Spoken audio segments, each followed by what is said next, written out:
Let us pay homage to the Buddha.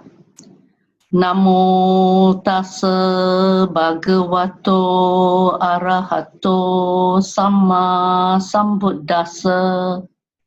Namo tassa bhagavato arahato samma sambuddhassa.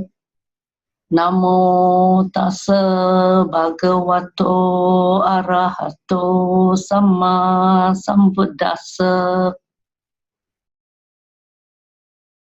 Let us take the three refuges.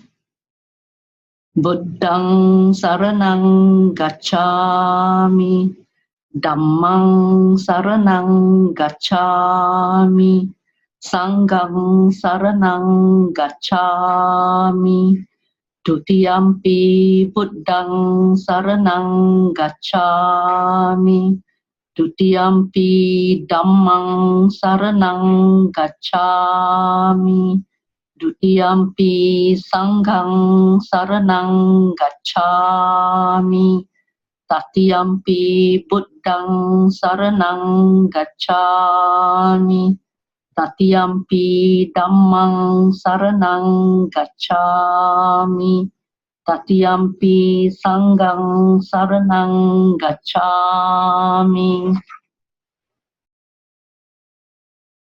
Okay, we shall now chant the verses to observe the 5 precepts.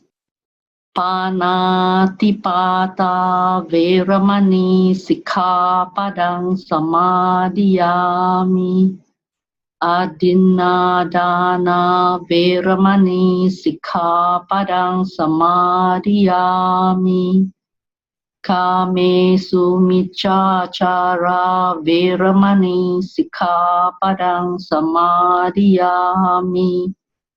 Musavada veramani sikkhapadang samadhiyami. Sura meraya majja pamadatthana veramani sikkhapadang samadhiyami. Sadhu, sadhu, sadhu. Good morning, brothers and sisters in the Dhamma. Welcome to our Sunday service. Today, we are very fortunate to have Ajahn Hasapanna, who will be giving us a talk on the title, Cultivating 5 Spiritual Faculties and 4 Roads to Power. Venerable Hasapanna was born in Ipoh, Malaysia in 1960. She joined Dhammasara Nuns Monastery in 2001 as a trainee nun for 2 years and a 10 precept nun for 4 years with Ajahn Vayama as her teacher. She subsequently ordained as a bhikkhuni in 2009 with Ayya Thalaloka as a preceptor at the Bodhiana Monastery, Australia. Currently, Venerable Hasapanna is the abbot of Dhammasara and Assistant Spiritual Director of the Buddhist Society of Western Australia.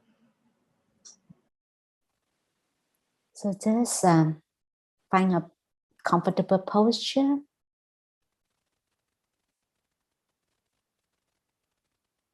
And bring your awareness to your body.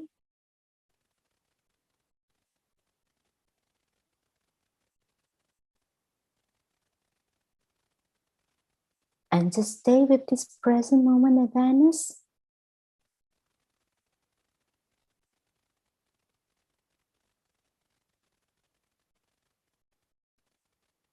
Just aware of your bodily sensation, your feelings. Just aware of what's happening in this moment. Not ignoring, non-holding on, and non-resistant.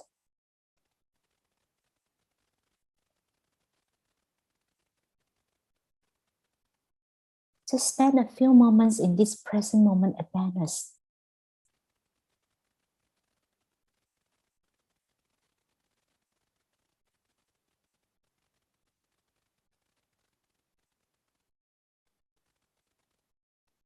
So you just bring your attention, your awareness to your body, And just relax your body.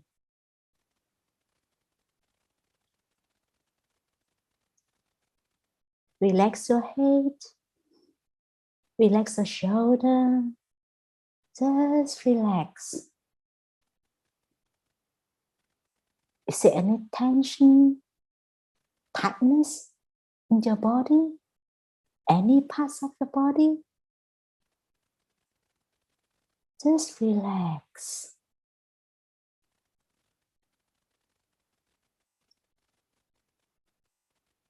Is there any tightness on the face? Just put on a big smile. When you smile, you relax. You can feel all the tissues of the cells on your face relax. Just relax. Relax the shoulder, your neck, your arms, your body. Just relax.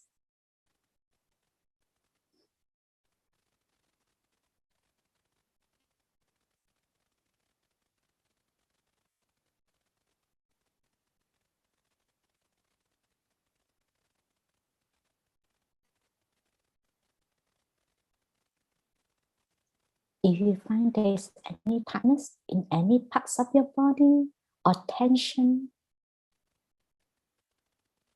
just relax.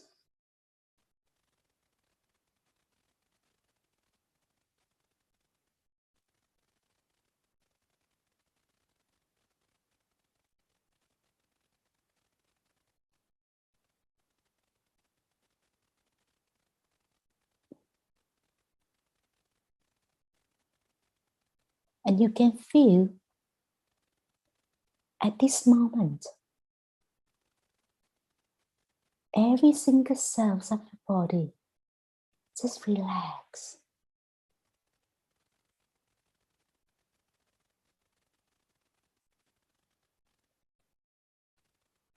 When your body relaxes,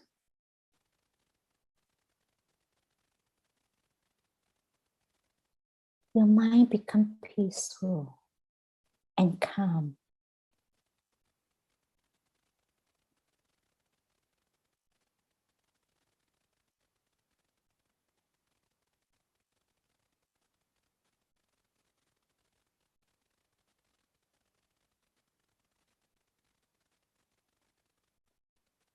So now we bring our awareness to our breath.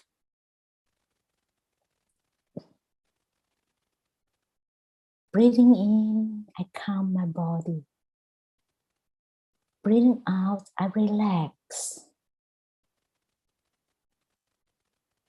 Breathing in, I calm my body. Breathing out, I relax. Breathing in, I calm my body.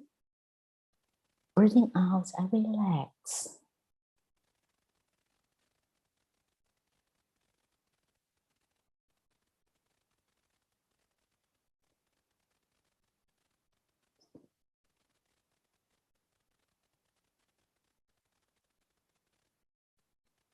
So continue to put your attention on your breath, just aware of the in-breath and out-breath. And not to try to control your breath, knowing the breath is short, and just aware that the breath is long or the breath is short. Just simply aware and not try to control the breath. Breathing in and breathing out.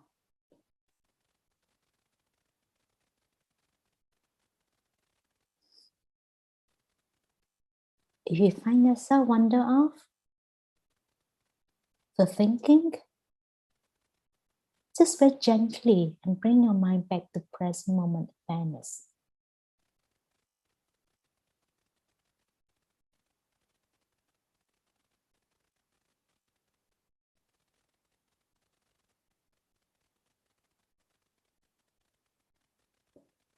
Continue your awareness on the breath.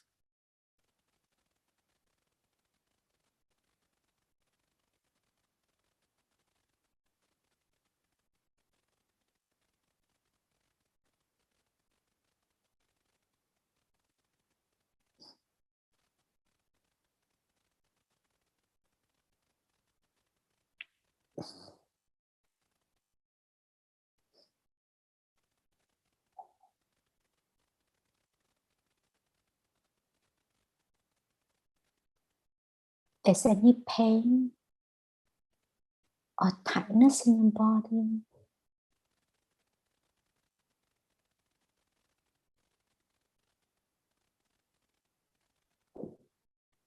just aware,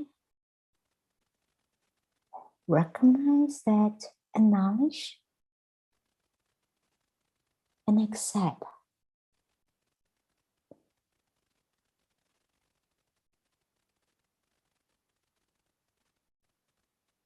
And just bring your mind back to your breath again.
So continue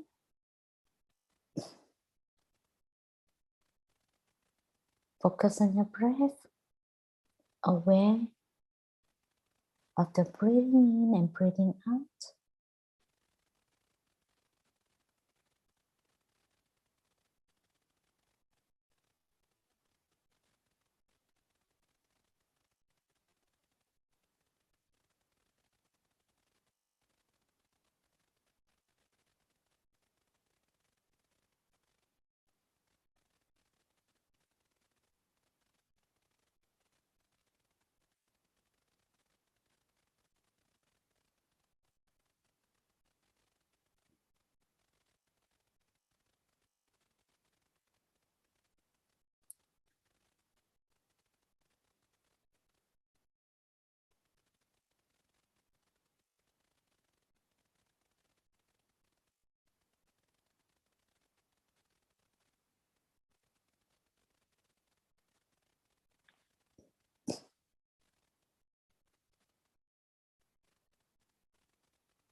So before we end the meditation, just spend a few moments to reflect on how you feel at this moment before and after the meditation.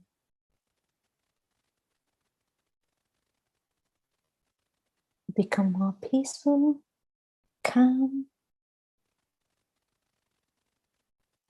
or have lots of joy, and just stay with the feelings.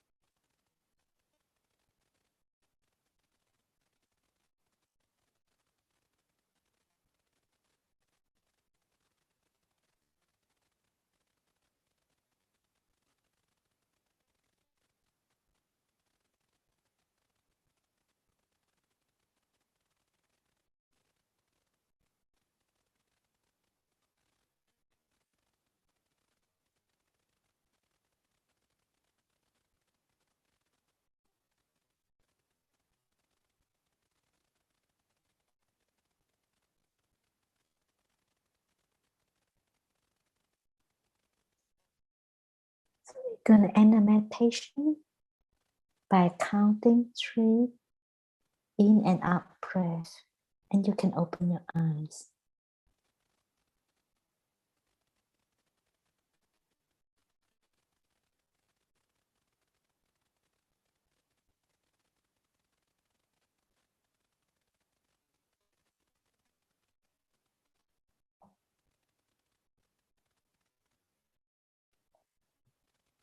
Okay, so today's topic is 5 spiritual faculties and the 4 routes to power. And most people think that, that only if I sit long enough, I meditate, I can't, put lots of time sitting long hours, and I will my meditation will improve, have progress in my meditation. Actually, you need to develop certain qualities. In fact, those qualities you can't use willpower, to force yourself to sit and sit and sit. It doesn't work like that.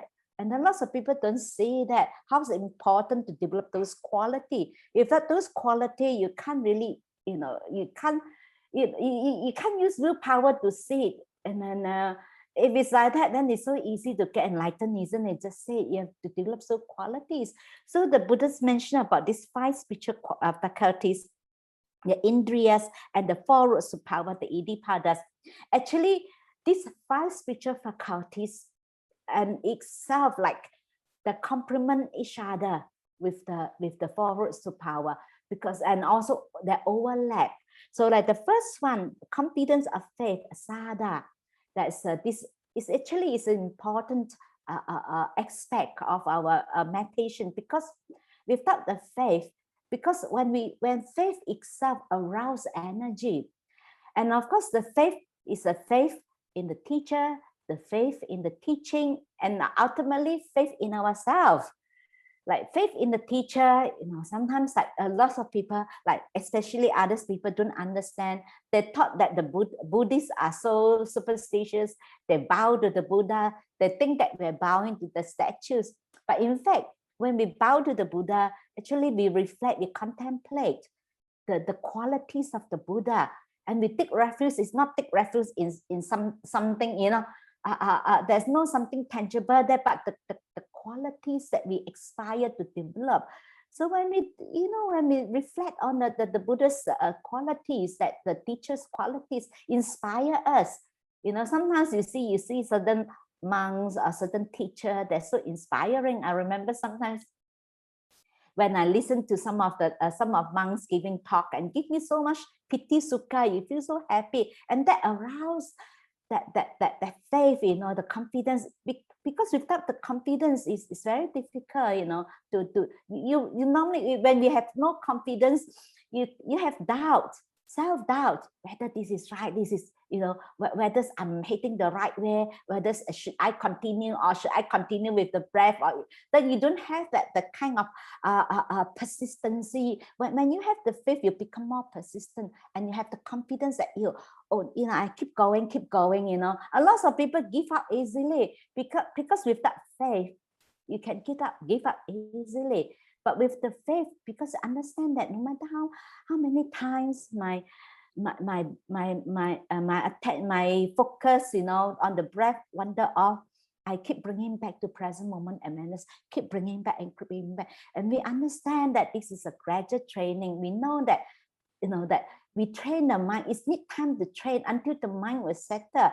You keep training the mind back to present moment, back to present moment, to develop that awareness, that mindfulness. That's why you need to have lots of faith in order to be able to really be consistent and persistent, to keep doing that. Without faith, it's very difficult, isn't it? You just, I don't think that I'm doing the right thing. I don't think that I can do it. I'm not sure. And that really stop us. Sometimes we don't know how close we are, isn't it? And then we give up halfway. And actually we are sometimes we do have progress, but we because of our one thing, we want to have the result, we want it instant, immediately. But with the faith, it's really helped us to really to have the persistency and more persevere, that keep going. And that's why sometimes they inspire, that the faith in the teacher, the Buddhas, that the qualities of the teacher. Sometimes we reflect on that. Actually, we got inspiration, inspire us to have the faith in the teacher, and then the faith in the teaching. I remember some times ago when I was when you first meditate, and then you started to see yourself much more, you start to understand yourself much more, and then you say, I always think that I'm so kind, I'm so compassionate, but somehow my kindness and compassion, it's just because I want people to like me, come from the sense of self. And then you find it terrible. You say that, you have that come from the ego. It's terrible. And then we judge ourselves. We think that it's so terrible. And then until I remember there was one of the verses from Dhammapada, the Buddha said, those fools that know that they are fools, they're still wise to the extent. If those fools think that they're wise, they're instead a fool. Then when I reflect on that, I was so inspired. I was thinking, wow, at least I said, I'm just be honest, just to face it. Yes, I'm not there yet. I still have these defilements. Rather I see it and recognize and acknowledge, rather than pretend that it's not there, pretend that I'm okay. And truly sometimes that teaching like that can inspire you. Wow, actually it's okay. It's okay that I'm not there. Sometimes it's okay that I don't always feel good. Maybe sometimes I don't, maybe sometimes you don't feel that bright. It's fine. But at least I can see, that this is something I need to work on. Of course, that if we don't have sense of self, we are not here. Of course, unless we already, fully enlightened, we don't have sense of self. Even anagami still have slight a sense of self, but don't have to feel bad because you come from sense of self. It's okay. And that actually is help like this, and develop the confidence in yourself. Oh yeah, it's okay. Like sometimes people come to me and say, I still have anger. I say, what do you expect? Of course you still have anger, unless you are anagami, non-returner, then you have no anger. I say even your string Venus, once returner, you still have anger, but of course not the kind of gross type of anger. You still have that subtle type of agitation, irritation, that the anger is the subtle type. Of course, you still have it. I said, what do you expect? And sometimes teaching itself sometimes also help us to inspire us to have the confidence in the teaching. And when you have the confidence, it's help us to arouse the energy.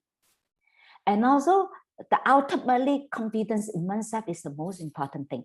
And sometimes people rely on the teacher so much, only if I have the teacher with me, only if even the Buddha right in front of you also cannot practice for you. isn't it? We have to keep the precept. Someone else cannot keep the precept for you, isn't it? So we have to restrain our mind. We have to develop, restrain, to strengthen our mind. No one else can do it for us. And the teaching is just like the instruction, but sometimes like people don't follow instruction. They just want the result. And also like that so much depends and rely on the teacher. They think that, oh, only if my teacher, only if I know. Sometimes I see people come to me, they're looking for a teacher, they go to Burma, go to Sri Lanka to find a teacher, and they can't actually ultimately, like the Buddha said to Ananda, you have to make an island unto yourself. Ultimately, you have to rely on oneself and also have the confidence in oneself. Me too, me too have the potential, have the qualities that I'd be able to get enlightened. It's what a point if we don't have the potential. So what's point we practice, isn't it? It's no point, isn't it? We're going to practice anywhere, not for me, only for those special beings, The fact that the Buddha got enlightened because of he's been practiced eon lifetime. He been put into practice. It's not something, it's not only restricted to people that are special beings, then only they can get enlightened. Each one of us, the Buddha said, if his teaching will not help, to get enlightened, he will not teach at all, because it's no point, isn't it? If it's not possible, because it is possible, each one of us have the potential that me too, I get enlightened. That's why when we reflect on those qualities, and especially sometimes the most important thing, our own qualities, our own goodness, actually take you a long way. I remember some years ago, when you're on retreat, you practice so hard, and then you feel really tired. Then when I start to reflect on my own qualities, I'm keeping the precepts, and when I start to contemplate, reflect on my sila, the first precept, second precept, actually I was inspired. Actually, it's important, inspired by our own goodness, and then again you have the energy again, continue again. I remember once also when I was in Thailand, and one day, because the place that I live there is a old cemetery, and one day I think I'm the only one left staying there, and one day I have the fear arises that moment. Then the fear arises. Then I reflect on my own goodness. Then I was thinking, I haven't done anything intentionally harm anyone. Why other beings want to harm me? Then I've been keeping the precept. I've been, after meditation, I always share merits, with all the beings, and these unseen beings. Then why would they want to harm me? Then actually the moment when I reflect on that, and immediately that fear subsides. Sometimes the fear comes from like, that the fear of you being, someone going to harm you, or the unseen beings is there, and you can't, sometimes it's just, you just don't know, it just arises, that fear. And also it's help when I do the reflection and contemplate. Then I say, and why would other beings want to harm me? Because I've been, sharing merits, I've been practicing, I haven't done anything causes anyone harm. Why they want to, Actually, the moment when I reflect on that, it's really helped me, and that dropped so quick. And again, I regain the energy again. So because when the faith help to arouse the energy, because we need the energy. When you have the faith, when we feel inspired, we feel happy, isn't it? So that's why when we fulfill the first spiritual faculties, faith actually is help. To the first route to power, that is the will sustain on a particular goal. They call it chanda samadhi. And that's so important that be able to have that when we speak in five, to be able to have a goal and be able to sustain, and that faith, confidence itself to help to sustain, to sustain, have the will to on the particular goal. Of course, it's important to have a goal, because without goal, because when we have goal, it's something that I can work towards. looking forward to, that I can something I can work on. Like for example, like sometimes people commit suicide, they feel like hopeless, no more hope, and that's it. It's but also important to set the goal. But sometimes people set goal, they're not reasonable, like set goal. Also, we have to have the wisdom and have to know one's ability, and knows one's limitation, understand our strength. For example, if we want to do weightlifting, we want to lift 100 kilos. We don't start with 100 kilos, isn't it? We start with 5 kilos, 10 kilos. Slowly we increase. Then eventually we will achieve our goal. 5 kilos, and then we be able to do 5, we do 10. If we be able to do 10, we do 20. And slowly, because we understand that, that's why you need to have the energy to be able to sustain. Because faith, when we have the faith, it helps us to arouse the energy. Without energy, we cannot sustain, because it's an ongoing practice. It's not 1 or 2 days, it takes time, lifetime practice, even many lifetime practice. That's why you need to have the energy to be able to sustain. Like sometimes, like for example, someone come to me and say, oh, I want to do walking meditation. I find it very difficult. Each time I determine to walk half an hour. Actually, 20 minutes, I want to give up. I don't want to walk. Sometimes people said to me, I said yes. I said you can push a little bit, but not too much. I said when your goal is half an hour, if after 20 minutes you don't feel like you're going, but you don't stop, because each time we give in, we give up, you never have progress, isn't it? You always stop there. I said no, next time you still go for another 5 minutes.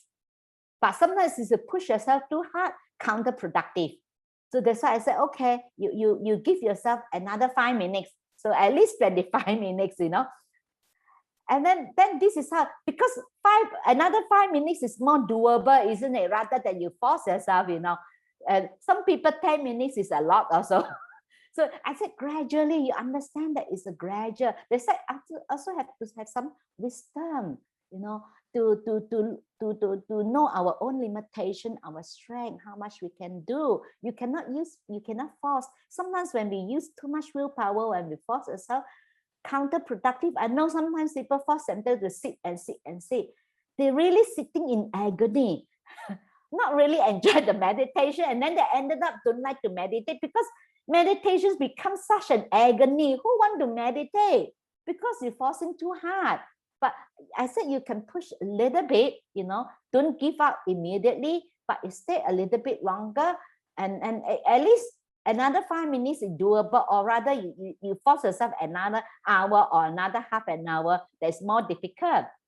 So that's what you can see. The first spiritual faculties is complement the other, because when you have that, you arouse that you have to sustain the will on the goal, to be able to really to sustain on a particular goal. That, for example, on the breath, so we'll be able to sustain. That's why it's complement one another. And the second one is the energy. Because of the faith, it helps to arouse energy. When we have energy, the mind becomes really alert, isn't it? When we have energy, we feel bright. When we have no energy, we feel down. Feel really. There's people used to ask me that why I'm feel, I have no energy, I feel down, I have slot on top. Sometimes people nowadays, I find that people thinking too much. Even they meditate also, they try to, whatever they experience in the meditation, is just rather than just be with what you're experiencing, rather than they keep analyzing why I feel this, why that. And then rather than that, just be with what experience, what's going on, they start to think so much about the meditation. Then of course, thinking too much actually use up lots of mental energy. The mind is very down, becomes no energy. When we have no energy, we tend to depress. They said the energy itself gives us so much happiness and alertness. And then that's why the energy itself, give us the alertness. Then that help us to to strengthen our mindfulness. The mindfulness is the alertness itself supported by the energy. You need to have the energy. So when we have energy, our mind is all bright. So that's why it's important to arouse the energy. And the energy is also help, the energy to sustain towards the goal. They call it virya samadhi. You be able to really keep going. And that is important. If we don't unable to really sustain, without the energy, you can't sustain. So that's why you can see they're really both, they complement each others and overlap each others and give you the power, the the power to empower our meditation. And then come to the third one is come to the mindfulness, sati.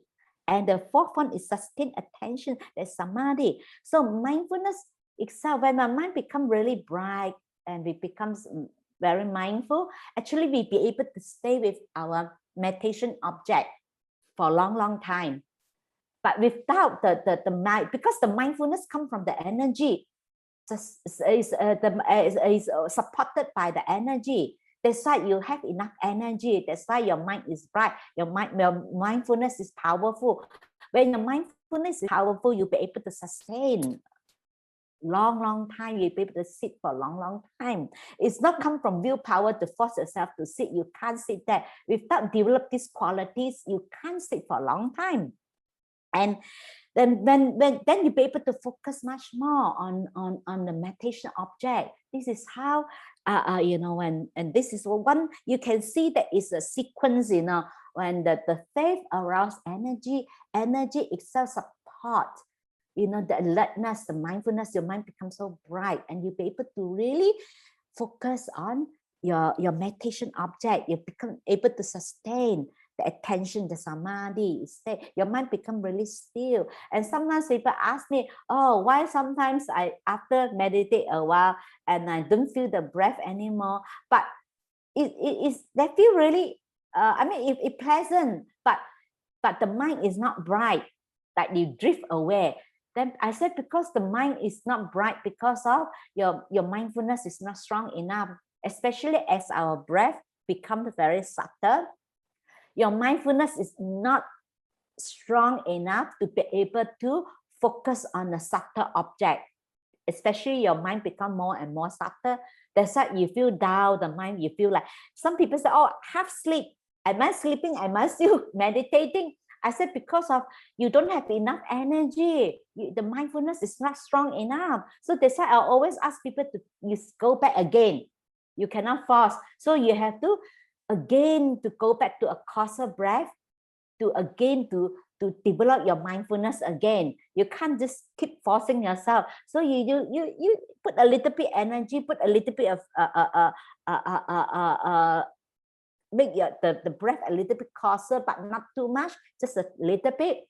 Then your breath become a little bit causal. Then your mindfulness be able to really sustain and be able to really focus, because your mindfulness is not strong enough to be able to focus on the subtle object. So you make your breath a little bit coarser, so that you go back to a coarser object, and then you continue.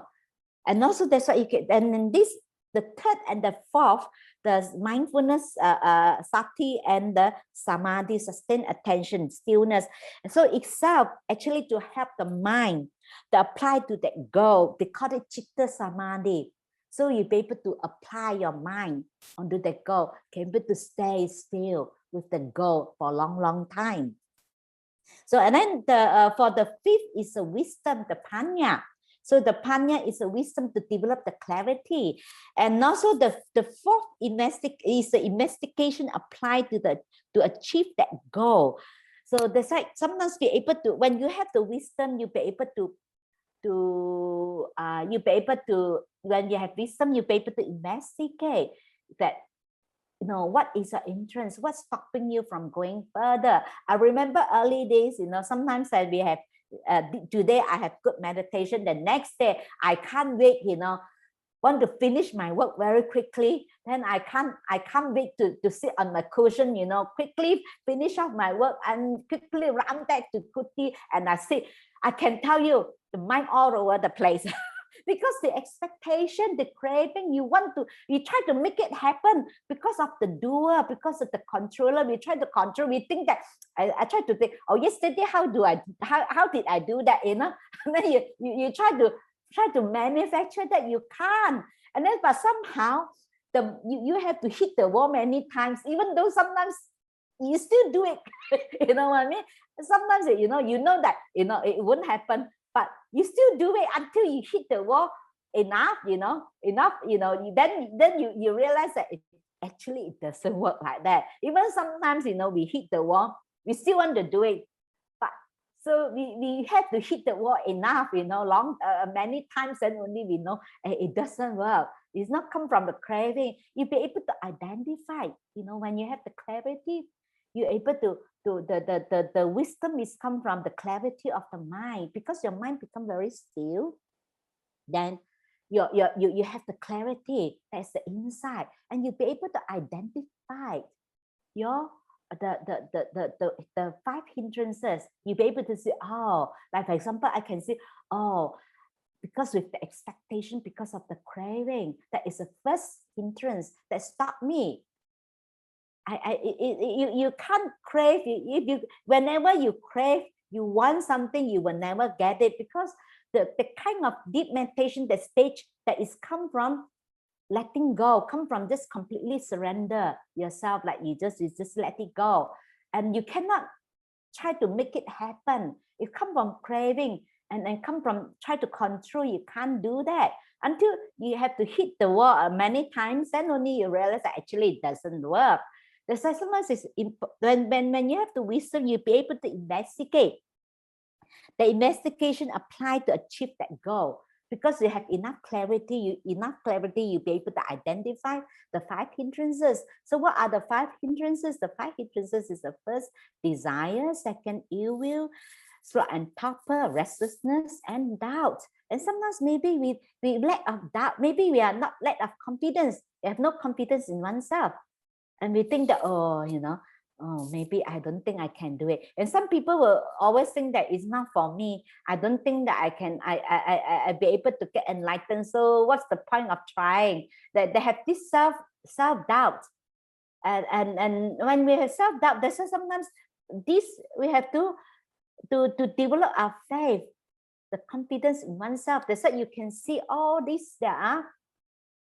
They complement each other. You can see that, until you have enough clarity, you'll be able to identify what are the hindrances, what are the obstacles stopping us from going further.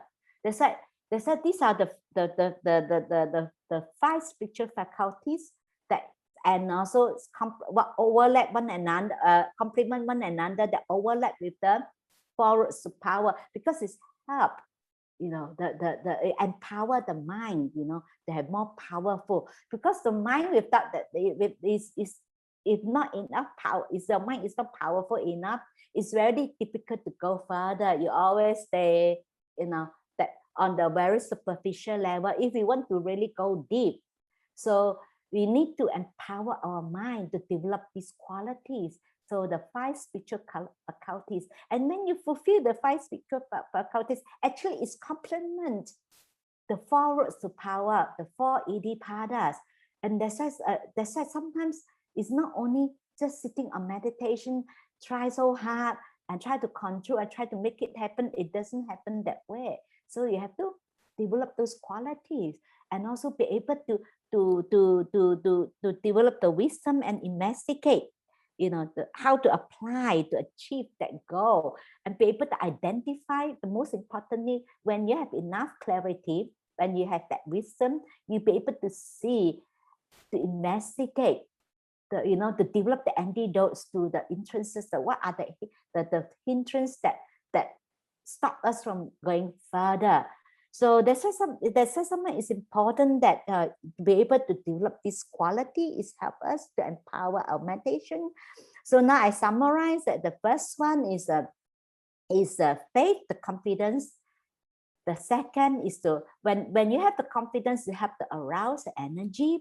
And when you have the energy will support the alertness, the mindfulness, it strengthens mindfulness. When your mindfulness is strong, you'll be able to sustain, you'll be able to stay on the object, you'll be able to, the mind become really still. The more powerful your mind, the more powerful your mindfulness is, you become more and more still, because the stillness is come from strong mindfulness.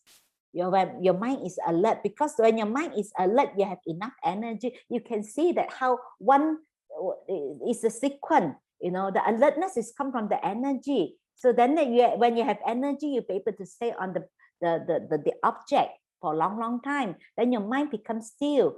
Then when your mind becomes still, you develop your clarity, then the wisdom. And then is that you can see that this the 4 iddhipadas and the 5 the indriyas, actually they are overlapping each other, they complement one another, because it's important the faith, that's arouse the faith to help the will sustain on a particular goal. And also the energy is also help to sustain the goal. That is that if our goal is the breath, then we got the virya samadhi. And the third and fourth is help the mind to apply to that goal. So that's why you can see that complement one another and is overlap. And also the fifth one, wisdom. Wisdom and is the complement, the fourth India, the fourth iddhipada, that is investigation applied to achieve that goal. So that's why you can see that how important that you develop these 5 spiritual faculties. So if you fulfill the 5 spiritual faculties, actually you also fulfill the 4 iddhipada. So a lot of people don't see that. A lot of people, don't click. What to do with 4 iddhipada? They don't see that actually it complement one another and it's overlap. And as I say, it's important that you not only just spend so much time just thinking that I'm sitting. As long as I spend enough time to meditate, then I will have progress in my meditation. But it's just like Ajahn Chah said, the chickens sit so long, don't see they get enlightened. It's not. Sometimes it's not the quality, actually it's a quantity. Even I can see myself sometimes I don't even sit so long, but sometimes your meditation really deep, but sometimes you sit so long, your mind also like still like can't sustain, like just keep pushing and then, but sometimes you just sit a little while and your mind is so, the meditation is good. Sometimes it's not about how long you sit, it's not the quantity, actually it's the quality of the mind, it's the quality of the meditation. It's not like sometimes people compete, how long you can sit. I can see sometimes, like last time in Thailand, we used to have all night sit. People compete with one another. If you sit throughout the night, I also sit throughout the night, like the competition. But actually it will not help at all sometimes. But it has to come naturally that your mind be able to really stay.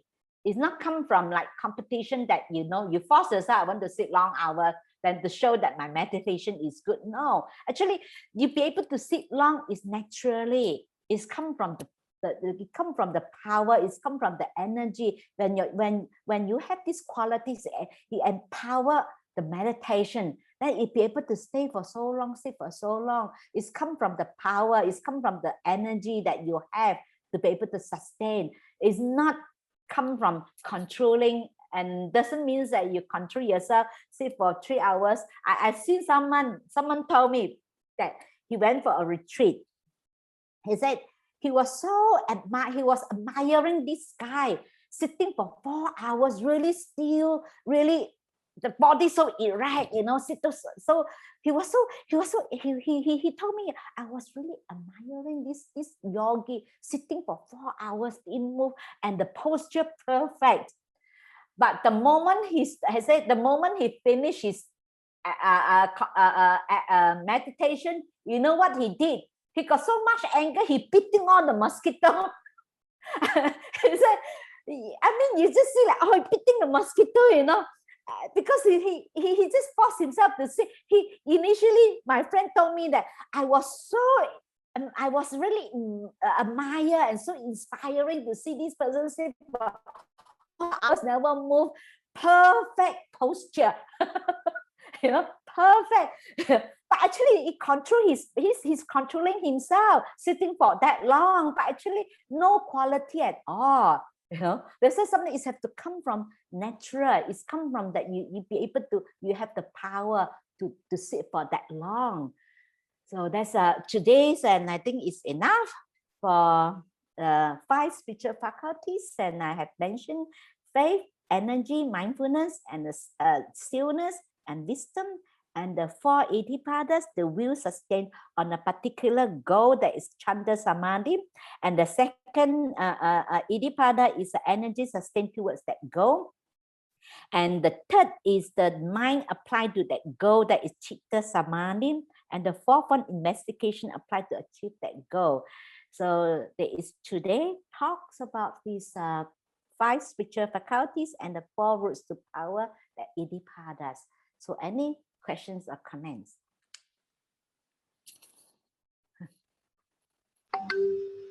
Thank you, Ajahn. Yeah, any questions from? Any questions? Thank you, Ajahn. Maybe I will start with the first question. Okay. Okay. So can the faith alone in the Buddha, Dharma, and the Sangha actually achieve enlightenment? Actually, it's itself. You have to have other qualities. It's just like you can't just have the faith. So I mean, a faith, of course, is help to arouse that, but sometimes also be careful with the faith. Sometimes can have blind faith. There's sometimes faith also have to have some wisdom. Like sometimes people have so much, faith in the teacher, but you have no faith in yourself. That's why ultimately also the faith towards yourself is important. Yes, the teaching, the teacher, that the Sangha, the Buddha Dhamma Sangha, yes, they give you some inspiration, they inspire you, but it didn't take you, it give you a little bit, boost up a little bit, but ultimately the confidence, the faith in oneself, that is come from your own qualities, that takes you a long way. So ultimately, it's still, the Buddhism is a DIY religion. You really have to do it yourself. You can't really just rely on just a faith. That do help. Sometimes we don't need that. Like, for example, before we develop the faith in ourselves, at least you have to have some faith, isn't it? To get started off with, you have to have some, but we cannot only rely on that. But if we don't have the qualities that we develop in ourselves, that the faith come from ourselves, the inspiration come from ourselves, takes you a long way. So does that answer your questions? Yeah, but how do lay people actually get that inspiration? Like how should you advise us? Like how should we? You keep precepts, that's why it's very important that sometimes we recite the 5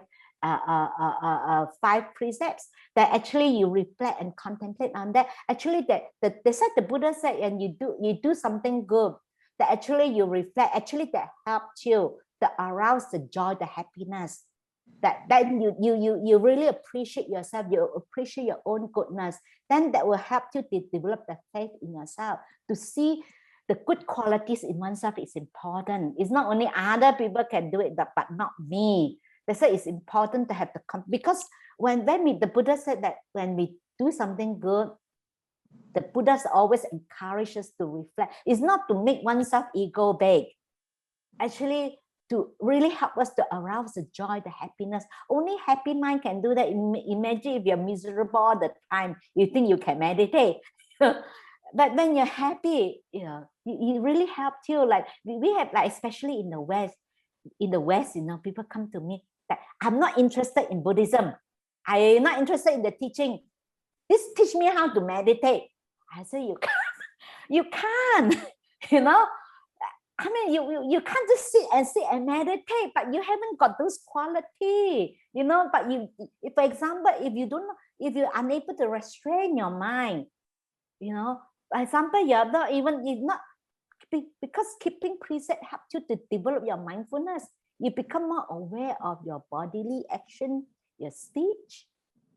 Like imagine you don't even aware of our behavior that is gross. We don't even know. So how mindful we are, isn't it? So how are we going to have deep meditation? You can't. They said the first thing you be able to really restrain ourselves, to strengthen our mind, keeping precept, and also reflect on that. They say sometimes it's important that from time to time we recite, and it's help us to remember, to remember, to remind ourselves, that keeping precept. And then part of mindfulness also, part of the mindfulness, the aspect of mindfulness also, you remember the teaching, remember the instructions. Sometimes I remember many years ago when I first time stayed in the cave, and then of course the first time I stayed there, I was really terrified, so much fear, and I don't know, and I was thinking, what am I going to do? I was so scared that time. I was terrified. And that moment, I remember one of the teaching, the suttas, the Buddha, when he was still a bodhisattva, he was staying in the forest. Then the Buddha said, when the fear arises that moment, if you are walking, you keep walking. You're standing, you continue to stay. You just stay. Then I remember that teaching. Then I stay with the fear. I didn't move because I was using the blanket to cover my face, because I was so scared. I feel like someone looking at me, Then I cover my face. I holding the blanket like that. I didn't move, and I stay with the fear. Then after that, when the fear subsided, I was so peaceful. I was so calm and peaceful, and was happy that when the fear subsides. And you can see that sometimes when you're mindful, actually you remember things. When you're present, you remember. If you're not present, you forget. I remember once I used to, that time Ajahn Mayama still the abbot. So because I deliver her breakfast, and then she already gone now. I go and collect her tray. And I remember I would go there. I got some flower for her shrine, and I get the key. I opened her door. I went in. Then when I come out, I put down the tray, and then somehow when I go back to my kuti, I suddenly think, did I put back the key? Then I said, oh my goodness. Then I try to recollect. No matter how hard I try to recollect, like the part missing, the part that whether I put back the key, that part I cannot remember. Then I have to walk back and check, because we keep a key somewhere, outside the kuti, and actually the key was back. But that time I cannot remember. Then I know why? Because when I remember, I be able to recollect when I go in, where I put down the flowers, and I collect. I even remember when I come out, I put the tray on the floor, and lock the door. But the part that I put the key back, I cannot remember. No matter how hard I try to, because that time my mind wander off. I think something else. You're thinking something else. You just do like automatic pilot. Then I cannot. That part missing, that memory missing. They said when you're present, when you're mindful, you got good memories. You remember, and you be able to recollect. If you're present, your mind, if your mind is not wander off, actually you be able to recollect. I remember all this, how to go in, get out, I recollect, but the part that putting back the key, missing that memory. There's sometimes it's help to remember, that develop the mindfulness through keeping precept. Is help to develop mindfulness. Not to underestimate, and it's important. A lot of people thinking that, practice Dharma, then only sitting meditation and listen to Dharma talk, then I'm practicing the Dharma. But how you live your life is important. Are you kind? Are you someone selfish? Are you someone generous? Are you someone that really compassionate? How you live your life? Are you a kind person? That is those qualities support. Is you can't just rely. You cannot just say, I just want to meditate. That's why this person said to me, I'm not interested in the teaching. I just want to learn how to meditate. You can't really meditate without that other qualities like keeping precepts is important. So because it helps us to non-remorse. If we do something that is we know deep down, we know for ourselves, isn't it? And we have that remorse. It's very difficult to meditate. If the mind just can't focus, it just can't sustain. They say it's all those qualities important, and it's important that you develop all this and reflect on your good qualities. And I think nowadays many people really don't know how to appreciate themselves. That's really important, to appreciate oneself. If you know how to appreciate yourself, you appreciate others. When you appreciate, your mind become, if you are someone that appreciative, actually it's help you to develop contentment. You become really, you have the gratitude, and the mind become really content. When your mind content, you'll be able to stay with the object. Your mind won't, wander off, become restless. Why we are restless? Because we are not happy. We want something else. We want something more. We are not content. So they said not to underestimate all this. When you have these qualities, that it's like cause and effect. One lead to another. So is that answer your question? Yes. Thank you, Ajahn. Can I ask another one? Okay. Is it true that like women, we are better at metta meditation, and maybe men, they are better at like wisdom and insight sort of meditation? Is it true, or is it like a myth? Actually metta itself also leads to wisdom. Like it's naturally, if someone kind, you're naturally wise. When you're wise, you're naturally kind. It's natural. It's natural. When someone wise, they're naturally kind. And someone has lots of metta, they're naturally wise. Okay. I think it's just, maybe in general, because of women, the mother, the nature, that I remember when there was a young nun last time. She was still a Meiji. She told me, she said, I have a lot of agitation, irritation. I feel agitated all the time, very irritated. And I told her, I said, when I was young, when I was teenager, I said, I used to have lots of irritation also. Like, like you can't tolerate things, and very impatient, actually the agitation comes from impatience. When you're impatient, it's very easily lead to agitation and irritation. Then I say, after I give birth to my son, actually I find that I become more, I think because of you have love towards your child, and you develop that kind of unconditional love. And then I started to feel soften a lot, becomes softer and gentle and less agitation.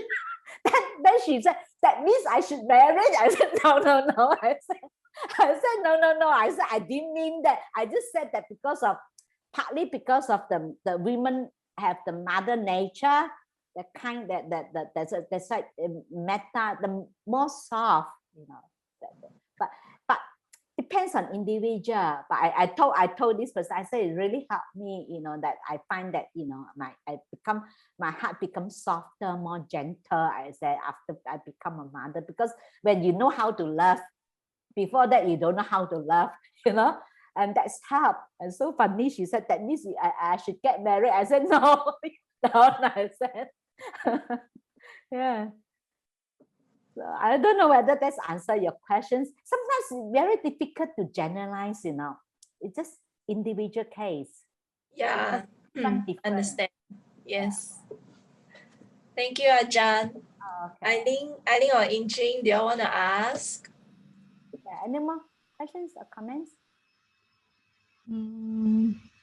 I think there's one question. How does one keep one's energy and faith up during long retreats, or even daily? Daily. Yeah. Actually, that's why again come back to that. We have to use a bit of wisdom power. Sometimes people force too much.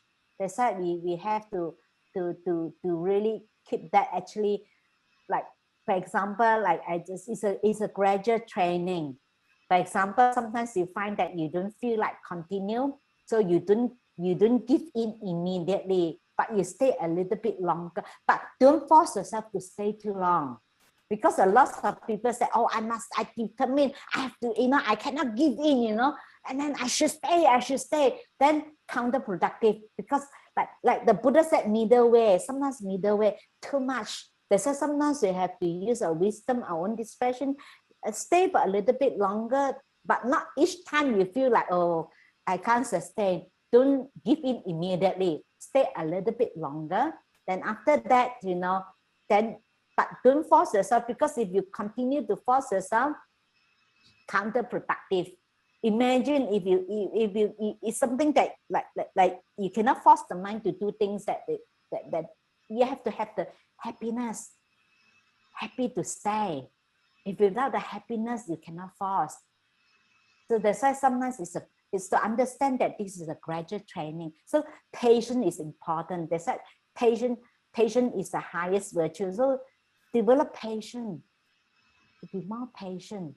That is understand that. But sometimes it's good that you reflect now, before and after that. Before we practice, that things that used to bother us a long time, but now it still bother us, but it doesn't bother us as long. Like, for example, things that used to bother us for a week, but now it's only bother us a few days. But we already lessen suffering for so many days. So see the progress in one practice is also help to inspire us to keep going. Because sometimes people think, oh, I have no progress. How do I know whether I have progress? I said you can check your wholesome state of mind increase, unwholesome state of mind decrease, and you can see that things that used to bother you for a long time now still bother you, but the suffering already lessened, and that inspire you to, oh yeah, you see, I do have progress. It's only yet, but we normally look at the yet, but we don't appreciate how far we have come to. That's why it's also important come back to be able to appreciate one's effort, one's goodness, one that we put in. Then that inspire us to keep going. So is that answer your questions? Comments? Yes, thank you, Venerable. Okay. Any question? Any questions or comments? Can I just ask one more? Yeah. Yeah, about your experience in the cave, because I found it really fascinating. Like, is it nicer to practice in the cave, or like why do monks and nuns go into cave to practice? Because like especially in the tropical countries, actually cave is very nice because it's more the temperature is constant. Oh. Like when it's outside it's hot, you don't feel hot inside. Like the actually it's nice in the cave, because sometimes you do need to have a conducive place to practice. Like sometimes too hot. I remember once I think in Thailand, that one of the monastery I stay outskirts of Bangkok, we used to sit outside to meditate, a lot of mosquito, and then the mosquito until like that, even the bit bite my eyelid, sometimes I cover my head, still bite until I have to close my head. It just disturb you. It's just very difficult to sit and meditate. But in the cave is, and then sometimes when it's too hot with the mosquito net, it's so hot, because but if you don't put the mosquito net, the mosquito bite you, and it's just all the time. But in the cave, actually cave is very nice. Cave, the temperature is very nice. It's quite constant. It's quite very nice temperature. Actually, it's helped you. Oh. That actually it's nice to sit in the cave. How long do you stay in the cave? Huh? How long do you stay in the cave for? Because normally last time I stayed there for 1 week, a few days for 1 week, and then I normally always go there to meditate. Like whenever I have time, afternoon I have time, I go there to meditate. But I don't sleep there. But I only sleep there for, I think, for a week, a few days. I forgot how long. So, but I didn't stay overnight. I normally go there and meditate.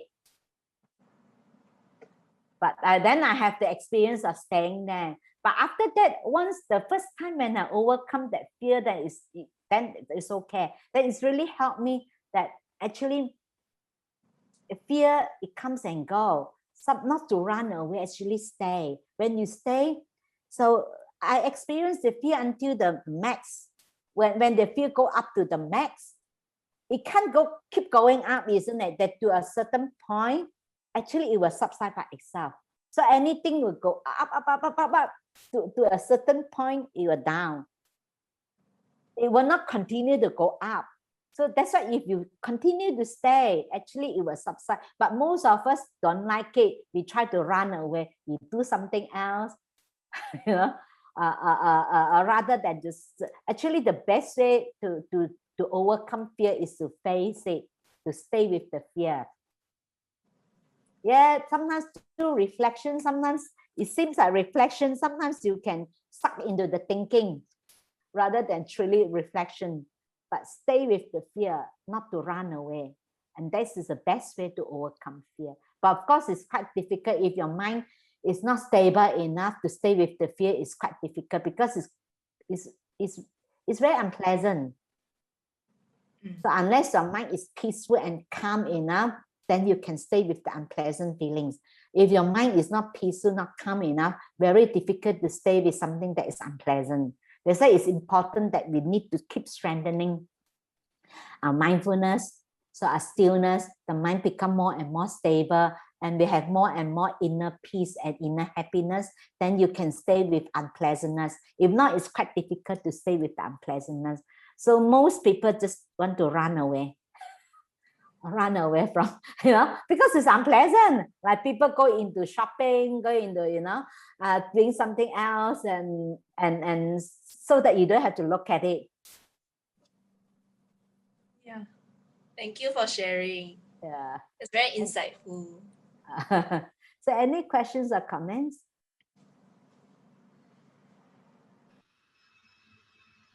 Yes, thank you, Venerable. I think I enjoyed the talk. It's very practical advice for us to practice in our daily life. Thank you. Okay.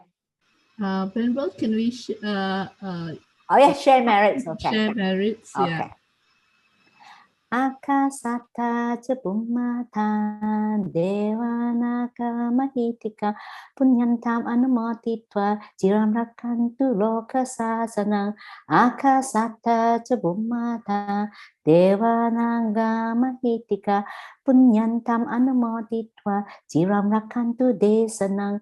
Akasatta ca bummata devanaka mahitika punyantam anumotitva jiram rakantu mamparanti etavata chammehi sampatam punya sambadam sape deva numatantu sappa sampati siddhiyam etavata chammehi sampatam punya sambadam sape buddha anumodantu sappa sampati siddhiyam etavata chammehi sampatam punya sambadam sape sattha anumodantu sappa sampati siddhya.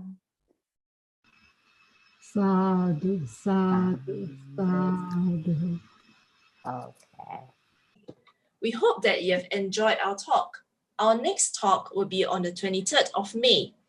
Ajahn Achalo will be giving us a talk titled Stream Entry, An Impossible Dream or Not. Do stay tuned.